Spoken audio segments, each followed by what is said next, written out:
తాగునీటి కోసం ఆ గ్రామం తహతహలాడుతోంది. గుక్కడి నీటి కోసం నానా ఇబ్బందులు ఎదుర్కొంటున్నారు అక్కడి ప్రజలు. ప్రజాప్రతినిధుల నిర్లక్ష్యంతో నీటి సమస్య నిత్యకృత్యంగా మారింది.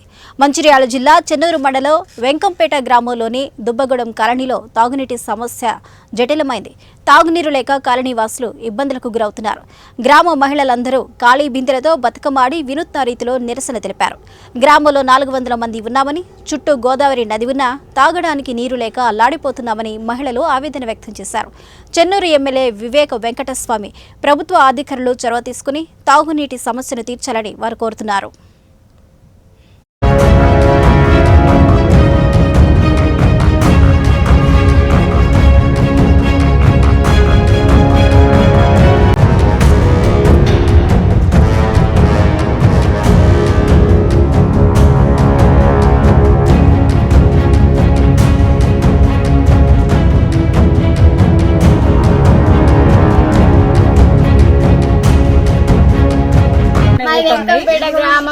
వెంకంపేట గ్రామంలో మాది దుబ్బగూడెం అనే వాడ.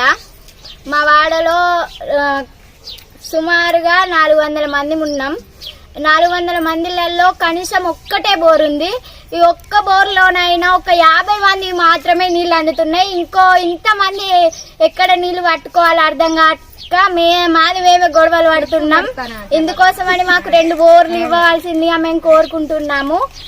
మళ్ళీ మాకు మిషన్ భగీరథ వాటర్ కూడా రావట్లేదు. ఇంకా మాకు గ్యాస్ మొద్దులు రావడానికి కూడా ఇటు సరైన అవకాశాలు లేవు.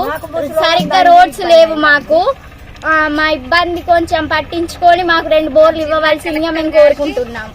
వెంకంపేట గ్రామము, మాది దుబ్బగూడెము. మేము ఒక 400 మంది ఉంటాము. 400 మందికి ఒకటే బోరు ఉంది. ఆ బోరు ఇప్పుడు ఎండాకాలం వల్ల మాకు సరిపోవటం లేదు, నీళ్లు రావటం లేదు. గోదావరి ఉంది, ఇప్పుడు మిషన్ భగీరథ ఉంది. మిషన్ భగీరథ నీళ్లు కూడా రావటం లేదు. మాకు ఒక బోర్ శాంక్షన్ కావాలని, ఒకటి కాదు 2 అయినా మంచిదే. 400 మంది అంటే ఒక 2 ఎత్తే బాగుండని మా యొక్క కోరిక.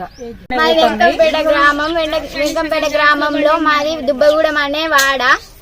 మా వాడలో సుమారుగా 400 మంది ఉన్నాం. 400 మందిలలో కనీసం ఒక్కటే బోర్ ఉంది. ఈ